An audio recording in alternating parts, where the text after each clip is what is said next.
কোনোদিন নয় বাবা, আর কোনোদিন নয়। মায়ের সম্মুখে 3 সত্যি করছি, সত্যি সত্যি সত্যি। আজ থেকে আমার বাড়িতে বলি বন্ধ। শ্রদ্ধেয় শ্রোতাগণ, প্রতি বৃহস্পতিবার মজার মজার গল্পের স্বাদ পেতে আমাদের দি গল্পের জগৎ ইউটিউব চ্যানেলটিকে লাইক, শেয়ার এবং সাবস্ক্রাইব করুন ও বেল আইকনটিকে অবশ্যই ক্লিক করুন। প্রিয় শ্রোতাগণ, আপনাদের জন্য আমাদের আজকের নিবেদন বিখ্যাত কথা সাহিত্যিক শরৎচন্দ্র চট্টোপাধ্যায়ের লেখা লালু গল্পের অবলম্বনে লালুর পাঠাবলী। গল্পে বিভিন্ন চরিত্রে যারা রয়েছেন তারা হলেন দিলীপ, নিতাই, রনি এবং গৌতম। তার ডাকনাম ছিল লালু। ভালো নাম অবশ্য একটা ছিলই, কিন্তু মনে নেই। জানো বোধহয় হিন্দিতে লাল শব্দটার অর্থ হচ্ছে প্রিয়। এ নাম কে তাকে দিয়েছিল জানি নে, কিন্তু মানুষের সঙ্গে নামের এমন সঙ্গতি কদাচিৎ মেলে। সে ছিল সকলের প্রিয়। স্কুল ছেড়ে আমরা গিয়ে ভর্তি হলাম কলেজে। লালু বললে সে ব্যবসা করবে। মায়ের কাছে 10 টাকা চেয়ে নিয়ে সে ঠিকাদারি শুরু করে দিল। আমরা বললাম, লালু, তোমার পুঁজি তো 10 টাকা। সে হেসে বললে, আর কত চাই, এই তো ঢের। সবাই তাকে ভালোবাসত। তার কাজ জুটে গেল। তারপরে কলেজের পথে প্রায়ই দেখতে পেতাম লালু ছাতি মাথায় জন কয়েক কুলি মজুর নিয়ে রাস্তার ছোটোখাটো মেরামতির কাজে লেগেছে। আমাদের দেখে হেসে তামাশা করে বলতো, যা যা দৌড়ে যা, পার্সেন্টেজের খাতায় এক্ষুনি ঢেরা পড়ে যাবে। আরও ছোটোবেলায় যখন আমরা বাংলা স্কুলে পড়তাম তখন সে ছিল সকলের মিস্ত্রি। তার বইয়ের থলির মধ্যে সর্বদাই মজুদ থাকতো একটা হামানদিস্তার ডাটি, একটা নুরুন, একটা ভাঙা ছুরি, ফুটো করবার একটা পুরনো তুরপুনের ফলা, একটা ঘোড়ার নাল। কি জানি কোথা থেকে সে এসব সংগ্রহ করেছিল, কিন্তু এ দিয়ে পারত না সে এমন কাজ নেই। স্কুল শুদ্ধ সকলের ভাঙা ছাতি সারানো, স্লেটের ফ্রেম আটা, খেলতে ছিঁড়ে গেলে তক্ষুনি জামাকাপড় সেলাই করে দেওয়া, এমনই কত কাজ সে করত। কোনো কাজে কখনো না বলতো না, আর করতেও চমৎকার। একবার ছট পরবের দিনে কয়েক পয়সার রঙিন কাগজ আর শোলা কিনে কি একটা নতুন তৈরি করে সে গঙ্গার ঘাটে বসে প্রায় 2.5 টাকার খেলনা বিক্রি করে ফেললে। তার থেকে আমাদের পেট ভরে চিনে বাদাম ভাজা খাইয়ে দিলে। বছরের পর বছর যায়, সকলে বড় হয়ে উঠলাম। জিমন্যাস্টিকের আখড়ায় লালুর সমকক্ষ কেউ ছিল না। তার গায়ে জোর ছিল যেমন অসাধারণ, সাহস ছিল তেমনি অপরিসীম। ভয় কারে কয় সে বোধ করি জানত না। সকলের ডাকেই সে প্রস্তুত, সবার বিপদেই সে সকলের আগে এসে উপস্থিত। কেবল তার একটা মারাত্মক দোষ ছিল, কাউকে ভয় দেখাবার সুযোগ পেলে সে কিছুতেই নিজেকে সামলাতে পারত না। এতে ছেলে, বুড়ো, গুরুজন সবাই তার কাছে সমান। আমরা কেউ ভেবে পেতাম না ভয় দেখাবার এমন সব অদ্ভুত ফন্দি তার মাথায় এক নিমিষে কোথা থেকে আসে। 2-1টা ঘটনা বলি। পাড়ার মনোহর চাটুর্যের বাড়ি কালী পুজো। দুপুর রাতে বলির ক্ষণ বয়ে যায়, কিন্তু কামার অনুপস্থিত। লোক ছুটল ধরে আনতে, কিন্তু গিয়ে দেখে সে পেটের ব্যথায় অচেতন। ফিরে এসে সংবাদ দিতেই সবাই মাথায় হাত দিয়ে বসল। এখন তাহলে উপায়? এত রাত্রে ঘাতক মিলবে কোথা থেকে? দেবীর পুজো পণ্ড হয়ে যাবে যে। কে একজন বলে বসল, পাঠা কাটতে পারে লালু, এমন অনেক সে কেটেছে। লোক দৌড়লো তার কাছে। লালু ঘুম ভেঙে উঠে বসল, বললে, না না না না, পাঠা আমি কাটতে পারবো না। নাকি গো, দেবীর পুজোয় ব্যাঘাত ঘটলে সর্বনাশ হবে যে। লালু বললে, হয় হোক গে, ছোটবেলায় ও কাজ করেছি, কিন্তু এখন আর করব না। যারা ডাকতে এসেছিল তারা মাথা কুটতে লাগলো।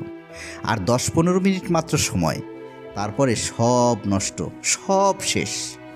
তখন মহাকালীর কোপে কেউ বাঁচবে না। লালুর বাবা এসে আদেশ দিলেন যেতে। বললেন, ওরা নিরুপায় হয়ে তোর কাছে এসেছে, না গেলে যে অন্যায় হবে, তুই যা। সে আদেশ অমান্য করার সাধ্য লালুর নেই। লালুকে দেখে চাটুর্যমশাইয়ের ভাবনা ঘুচল। সময় নেই, তাড়াতাড়ি পাঠা উৎসর্গিত হয়ে কপালে সিঁদুর, গলায় জবার মালা পরে হাড়ি কাঠে পড়ল। বাড়িশুদ্ধ সকলের মা মা রবের প্রচণ্ড চিৎকারে নিরুপায় নিরীহ জীবের শেষ আর্তকণ্ঠ কোথায় ডুবে গেল।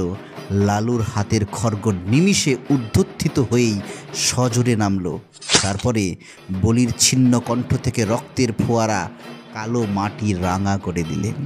লালু ক্ষণকাল চোখ বুজে রইল। ক্রমশ ঢাক ঢোল কাশির সংমিশ্রণে বলির বিরাট বাজনা থেমে গেল। যে পাঁঠাটা অদূরে দাঁড়িয়ে কাঁপছিল, আবার তার কপালে চড়ল সিঁদুর, গলায় দুলল রাঙামালা। আবার সেই হারিকাঠ, সেই ভয়ঙ্কর অন্তিম আবেদন, সেই বহু কণ্ঠের সম্মিলিত মা মা ধ্বনি।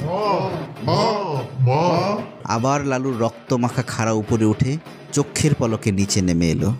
পশুর দ্বিখণ্ডিত দেহটা ভূমিতলে বার কয়েক হাত পা আছড়ে কি জানি কাকে শেষ নালিশ জানিয়ে স্থির হলো। তার কাটা গলার রক্তধারা রাঙামাটি আরও খানিকটা রাঙিয়ে দিলে। ঢুলিরা উন্মাদের মতো ঢোল বাজাচ্ছে। উঠানে ভিড় করে দাঁড়িয়ে বহু লোকের বহু প্রকারের কোলাহল। সম্মুখের বারান্দায় কার্পেটের আসনে বসে মনোহর চাটুর্যে মুদ্রিত নেত্রে ইষ্টনাম জপে রত। অকস্মাৎ লালু ভয়ঙ্কর একটা হুঙ্কার দিয়ে উঠল। সমস্ত শব্দ সারা গেল থেমে। সবাই বিস্ময়ে স্তব্ধ। এ আবার কি? লালুর অসম্ভব বিস্ফারিত চোখের তারা দুটো যেন ঘুরছে। চেঁচিয়ে বললে, আর পাঠা কই? বাড়ির কে একজন ভয়ে ভয়ে জবাব দিলে, আর তো পাঠা নেই। আমাদের তো এই শুধু দুটো পাঠাই বলি দেওয়া হয়। লালু তার হাতের রক্তমাখা খাড়াটা মাথার উপর বার দুই ঘুরিয়ে ভীষণ কর্কশ কণ্ঠে গর্জন করে উঠল, নেই পাঠা? সে হবে না, আমার খুন চেপে গেছে। দাও পাঠা, নইলে আজ আমি যাকে পাবো ধরে নরবলি দেব। মা মা, জয় জয় কালী। বলেই একটা মস্ত লাফ দিয়ে সে হাড়িকাঠের এদিক থেকে ওদিকে গিয়ে পড়ল। তার হাতের খাড়া তখন বনবন করে ঘুরছে। তখন যে কাণ্ড ঘটল ভাষায় তা বর্ণনা করা যায় না। সবাই একসঙ্গে ছুটল সদর দরজার দিকে, পাছে লালু ধরে ফেলে। পালাবার চেষ্টায় বিষম ঠেলাঠেলি হুড়োহুড়িতে সেখানে যেন দক্ষযজ্ঞ ব্যাপার ঘটে গেল। কেউ পড়েছে গড়িয়ে, কেউ হামাগুড়ি দিয়ে কারো পায়ের ফাঁকের মধ্যে মাথা গলিয়ে বেরোবার চেষ্টা করছে, কারো গলা কারো বগলের চাপের মধ্যে পড়ে দম আটকাবার ব্যবস্থা। একজন আরেকজনের ঘাড়ের উপর দিয়ে পালাবার চেষ্টায় ভিড়ের মধ্যে মুখ থুবড়ে পড়েছে। কিন্তু এসব মাত্র মুহূর্তের জন্যে, তারপরেই সমস্ত ফাঁকা। লালু গর্জে উঠল, মনোহর চাটুর্যে কই? পুরুত গেল কোথায়? পুরুত রোগালোক। সে গণ্ডগোলের সুযোগে আগেই গিয়ে লুকিয়েছে প্রতিমার আড়ালে। গুরুদেব কুশাসনে বসে চণ্ডীপাঠ করছিলেন। তাড়াতাড়ি উঠে ঠাকুর দালানের একটা মোটা থামের পিছনে গা ঢাকা দিয়েছেন। কিন্তু বিপুলায়তন দেহ নিয়ে মনোহরের পক্ষে ছুটোছুটি করা কঠিন। লালু এগিয়ে গিয়ে বাঁ হাতে তার একটা হাত চেপে ধরলে বললে, চলো, হাড়ি কাঠে গিয়ে গলা দেবে। একে তার বজ্রমুষ্টি, তাতে ডান হাতে খাড়া। ভয়ে চাটুর্যের প্রাণ উড়ে গেল। কাদো কাদো গলায় মিনতি করে বলতে লাগলো, লালু লালু, স্থির হয়ে দেখ বাবা, আমি পাঠানোই মানুষ।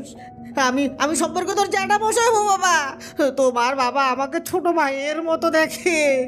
সে জানি নে, আমার খুন চেপেছে। চলো, তোমাকে বলি দেব, মায়ের আদেশ। চাটুর্যের ডুকরে কেঁদে উঠলেন। না না না বাবা, মায়ের আদেশ নয়, কখনো নয়। মাঝে মাঝে জগৎ জননী। লালু বললে, জগজ্জননী, সে জ্ঞান আছে তোমার? আর দেবে পাঠা বলি? ডেকে পাঠাবে আমাকে পাঠা কাটতে? বলো। কোনোদিন নয় বাবা, আর কোনোদিন নয়। মায়ের সম্মুখে 3 সত্যি করছি, সত্যি সত্যি সত্যি। আজ থেকে আমার বাড়িতে বলি বন্ধ। ঠিক বলছো তো? ঠিক বাবা, ঠিক। আর কখনো না। আমার হাতটা ছেড়ে দাও বাবা, এবার আমি একটু পায়খানায় যাব। লালু হাত ছেড়ে দিয়ে বললে, আচ্ছা যাও, তোমাকে ছেড়ে দিলাম, কিন্তু পুরুত পালালো কোথা দিয়ে? গুরুদেব, সে কই? এই বলে সে পুনশ্চ একটা হুঙ্কার দিয়ে লাফ মেরে ঠাকুর দালানের দিকে অগ্রসর হতেই প্রতিমার পিছন ও থামের আড়াল হতে 2 বিভিন্ন গলার ভয়ার্ত ক্রন্দন উঠল। সরু ও মোটা গলায় মিলিয়ে সে শব্দ এমন অদ্ভুত ও হাস্যকর যে লালু নিজেকে আর সামলাতে পারলে না। কেমন ভয় দেখালাম পুরুত মশাই, চাটুর্যে মশাই, বুঝলে? এভাবে হেসে উঠে দুম করে মাটিতে খাড়াটা ফেলে দিয়ে এক দৌড়ে বাড়ি ছেড়ে পালালো। তখন কারো বুঝতে বাকি রইল না খুন চাপাটাপা সব মিথ্যে, সব তার চালাকি। লালু শয়তানি করে এতক্ষণ সবাইকে ভয় দেখাচ্ছিল। মিনিট পাঁচেকের মধ্যে যে যেখানে পালিয়েছিল ফিরে এসে জুটল।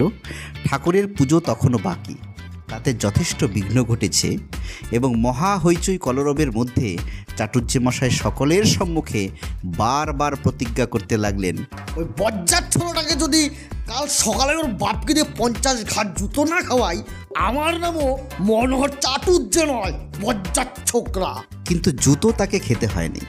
ভোরে উঠেই সে যে কোথায় পালালো 7-8 দিন কেউ তার খোঁজ পেলে না। দিন 7 পরে একদিন অন্ধকারে লুকিয়ে মনোহর চাটুর্যের বাড়িতে ঢুকে তার ক্ষমা ও পায়ের ধুলো নিয়ে সে যাত্রা বাপের ক্রোধ থেকে নিস্তার পেল।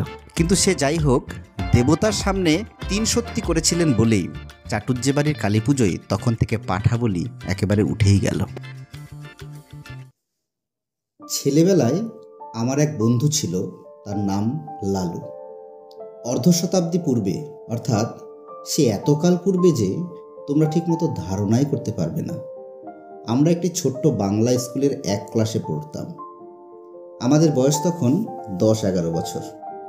মানুষকে ভয় দেখাবার, জব্দ করবার কত কৌশলী যে তার মাথায় ছিল তার ঠিকানা নেই। ওর মাকে রবারের সাপ দেখিয়ে একবার এমন বিপদে ফেলেছিল যে তিনি পা মোচকে প্রায় 7-8 দিন খুঁড়িয়ে খুঁড়িয়ে চলতেন। তিনি রাগ করে বললেন, ওর একজন মাস্টার ঠিক করে দিতে হবে, সন্ধ্যাবেলায় এসে পড়াতে বসাবেন আর ওর উপদ্রব করবার সময় পাবে না।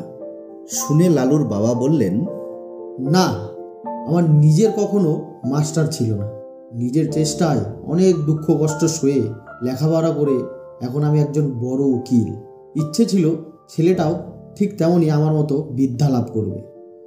কিন্তু লালু, তোর শর্ত এটাই, যেবার তুই ক্লাসের পরীক্ষায় প্রথম হতে পারবি না, তখন থেকেই তোর বাড়িতে পড়ার জন্য একটা মাস্টার থাকবে। সে যাত্রা লালু পরিত্রাণ পেল বটে, কিন্তু মনে মনে রইল ওর মার উপরে চোটে, কারণ উনি তার ঘাড়ে মাস্টার চাপানোর চেষ্টায় ছিলেন। সে জানত বাড়িতে মাস্টার ডেকে আনা আর পুলিশ ডেকে আনা সমান। লালুর বাপ ধনী গৃহস্থ। বছর কয়েক হলো পুরানো বাড়ি ভেঙে তেতলা বাড়ি করেছেন। সেই অবধি লালুর মায়ের আশা গুরুদেবকে এ বাড়িতে এনে তার পায়ের ধুলো নেন, কিন্তু তিনি বৃদ্ধ, ফরিদপুর থেকে এত দূরে আসতে রাজি হন না। কিন্তু এইবার সেই সুযোগটা ঘটেছে। স্মৃতিরত্ন সূর্যগ্রহণ উপলক্ষে কাশী এসেছেন। সেখান থেকে লিখে পাঠিয়েছেন ফেরবার পথে নন্দরানীকে আশীর্বাদ করে যাবেন। লালুর মার আনন্দে আর ধরে না, উদ্যোগ আয়োজনে একেবারে ব্যস্ত। এতদিনে মনস্কামনা সিদ্ধ হবে, গুরুদেবের পায়ের ধুলো পড়বে, বাড়িটা যে পবিত্র হয়ে যাবে। নিচের বড় ঘরটা থেকে আসবাবপত্র সরানো হলো, নতুন ফিতের খাট, নতুন শয্যা তৈরি করা হয়ে গেল। গুরুদেব শোবেন। এই ঘরেরই এক কোণে তার পুজো আহ্নিকের জায়গাও হলো, কারণ তেতলার ঠাকুর ঘরে উঠতে নামতে তার বড্ড কষ্ট হবে। দিন কয়েক পরে গুরুদেব এসে উপস্থিত হলেন, কিন্তু কি দুর্যোগ! আকাশ ছেয়ে কালো মেঘের ঘটা, যেমন ঝড় তেমনি বৃষ্টি, তার আর বিরাম নেই। এদিকে মিষ্টান্নাদি তৈরি করতে, ফলমূল সাজাতে লালুর মা নিঃশ্বাস নেবার সময় পান না। তারই মধ্যে স্বহস্তে ঝেড়ে ঝুড়ে মশারি গুঁজে দিয়ে বিছানা করে গেলেন। নানা কথাবার্তায় রাত হয়ে গেল। পথশ্রমে ক্লান্ত গুরুদেব আহারাদি সেরে শয্যা গ্রহণ করলেন। চাকর বাকর ছুটি পেল। সুকোমল শয্যার পারিপাট্যে প্রসন্ন গুরুদেব মনে মনে নন্দরানীকে আশীর্বাদ করলেন। কিন্তু গভীর রাতে অকস্মাৎ তার ঘুম ভেঙে গেল। ছাদ চুইয়ে মশারি ফুঁড়ে তার সুপরিপুষ্ট পেটের উপর জল পড়ছে। কি ঠান্ডা জল! শশব্যস্তে বিছানার বাইরে এসে পেটটা মুছে ফেললেন। বললেন, নতুন বাড়ি করলে নন্দরানী, কিন্তু পশ্চিমের কড়া রোদে ছাদটা এর মধ্যেই ফেটেছে দেখছি। ফিতের খাট ভারী নয়, মশারি শুদ্ধ সেটা ঘরের আরেক ধারে টেনে নিয়ে গিয়ে আবার শুয়ে পড়লেন। কিন্তু আধ মিনিটের বেশি নয়, চোখ দুটি সবে বুজেছেন, অমনি দু চার ফোঁটা তেমনি ঠান্ডা জল টপ টপ টপ টপ করে পেটের ঠিক সেই স্থানটির উপরেই ঝরে পড়ল। স্মৃতিরত্ন আবার উঠলেন, আবার খাট টেনে অন্য ধারে নিয়ে গেলেন, বললেন, ইস, ছাদটা দেখছি এক কোণ থেকে ও কোণ পর্যন্ত পুরোটাই ফেটে গেছে। আবার শুলেন, আবার পেটের উপর জল ঝরে পড়ল। আবার উঠে পেটের জল মুছে খাটটা টেনে নিয়ে আর এক ধারে গেলেন, কিন্তু সেখানেও তেমনি। এবার দেখলেন বিছানাটাও ভিজেছে, শোবার জন্য। স্মৃতিরত্ন বিপদে পড়লেন। বুড়ো মানুষ, অজানা জায়গায় দৌড় খুলে বাইরে যেতেও ভয় করে, আবার থাকাও যে বিপজ্জনক। কি জানি মশাই, এই ফাটা ছাদ ভেঙে আবার মাথায় যদি পড়ে। ভয়ে ভয়ে দৌড় খুলে বারান্দায় এলেন। সেখানে লণ্ঠন একটা জ্বলছে বটে, কিন্তু কেউ কোথাও নেই, ঘোর অন্ধকার। যেমন বৃষ্টি তেমনি ঝোড়ো হাওয়া। দাঁড়াবার ঝুঁকি, কোথায় চাকর বাকর, কোন ঘরে শোয় তারা, কিছুই জানেন না তিনি। চেঁচিয়ে ডাকলেন, কিন্তু কারও সাড়া মিলল না। একধারে একটা বেঞ্চি ছিল, লালুর বাবার গরিব মক্কেল যারা তাহারাই এসে বসে। গুরুদেব অগত্যা তাতেই বসলেন। আত্মমর্যাদার যথেষ্ট লাঘব হলো বটে, অন্তরে অনুভব করলেন, কিন্তু উপায় কি? উত্তরে বাতাসে বৃষ্টির ছাটের আমেজ রয়েছে, শীতে গা শিরশির করে। কোচার খুঁটটা গায়ে জড়িয়ে নিয়ে পা দুটি যথাসম্ভব উপরে তুলে যথাসম্ভব আরাম পাবার আয়োজন করে নিলেন। নানাবিধ শ্রান্তি ও দুর্বিপাকে দেহ অবশ, মন তিক্ত, ঘুমে চোখের পাতা ভারাতুর। অনভ্যস্ত গুরুভোজন ও রাত্রি জাগরণে দু একটা অম্ল উদ্গারের আভাস দিলে উদ্বেগের অবধি রইল না। হঠাৎ এমনি সময় অভাবনীয় নতুন উপদ্রব। পশ্চিমের বড় বড় মশা দুই কানের পাশে এসে গান জুড়ে দিল। চোখের পাতা প্রথমে সাড়া দিতে চায় না, কিন্তু মন সংখ্যায় পরিপূর্ণ হয়ে গেল। কি জানি এরা সংখ্যায় কত? মাত্র মিনিট দুই অনিশ্চিত নিশ্চিত হলো। গুরুদেব বুঝলেন সংখ্যায় এরা অগণিত। সেই বাহিনীকে উপেক্ষা করে বিশ্বে এমন বীর পুরুষ কেউ নেই। যেমন তার জ্বলুনি তেমনি তার চুলকনি। স্মৃতিরত্ন দ্রুত স্থান ত্যাগ করলেন, কিন্তু তারা সঙ্গ নিলে ঘরের মধ্যে জলের জন্য যেমন, ঘরের বাইরে মশার জন্য তেমন। হাতে পায়ে নিরন্তর আক্ষেপে, গামছার সঘন সঞ্চালনে কিছুতেই তাদের আক্রমণ প্রতিহত করা যায় না। স্মৃতিরত্ন এপাশ থেকে ওপাশে ছুটে বেড়াতে লাগলেন। শীতের মধ্যেও তার গায়ে ঘাম দিলে। ইচ্ছে হলো ডাক ছেড়ে চেঁচান, কিন্তু নিতান্ত বালকোচিত হবে ভেবে বিরত রইলেন। কল্পনায় দেখলেন নন্দরানী সুকোমল শয্যায় মশারির মধ্যে আরামে নিদ্রিত। বাড়ির যে যেখানে আছে পরম নিশ্চিন্তে সুপ্ত, শুধু তার ছুটোছুটিরই বিরাম নেই। কোথাকার ঘড়িতে 4টে বাজলো।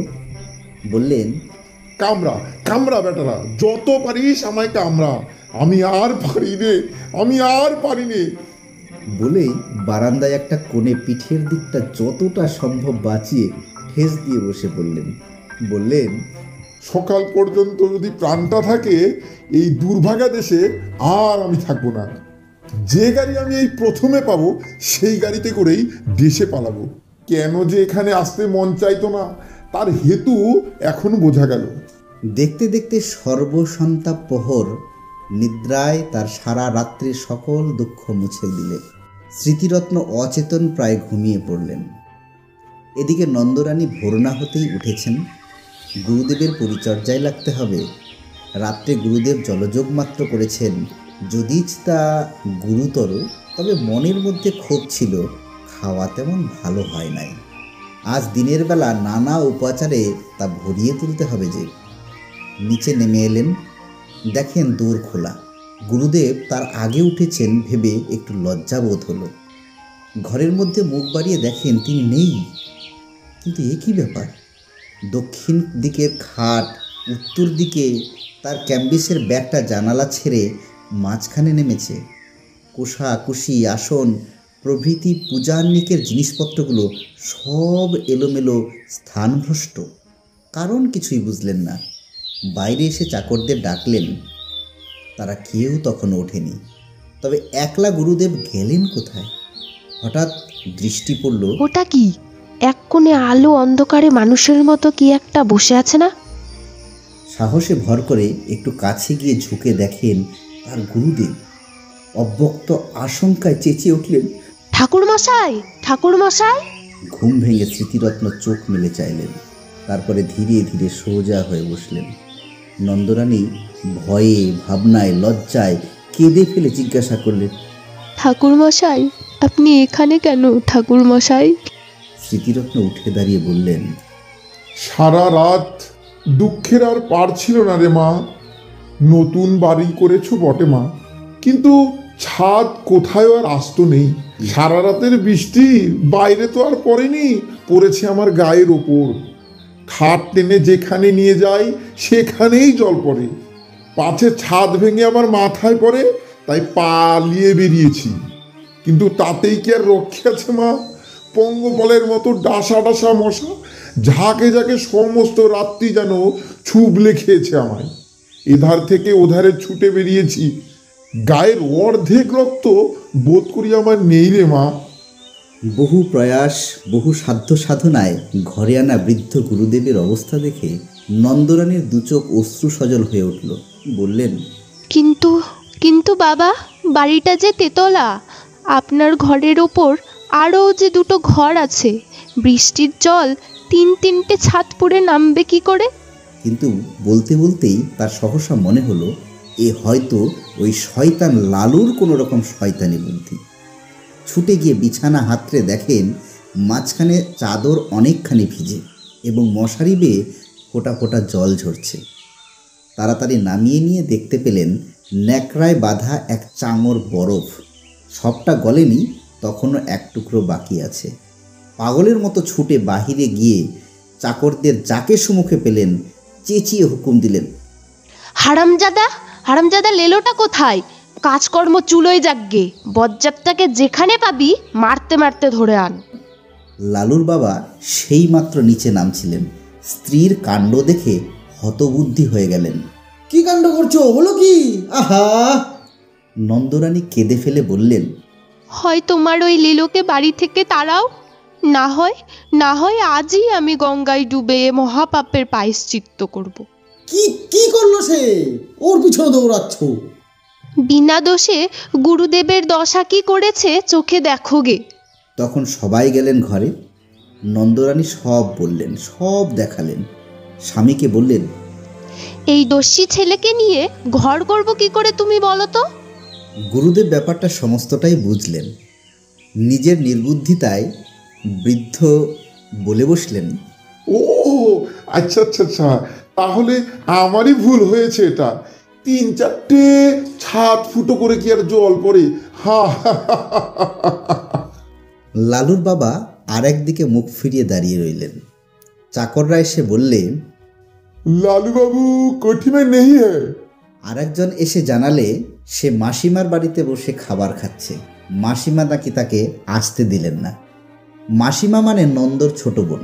তার স্বামীও উকিল, সে অন্য পাড়ায় থাকে। এরপরে লালু দিন 15 আর এ বাড়ির ত্রিসীমানায় পা দিলে না।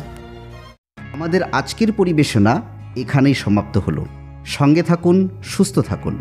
নিজে তো শুনছেন, সঙ্গে বন্ধুদেরও জানান।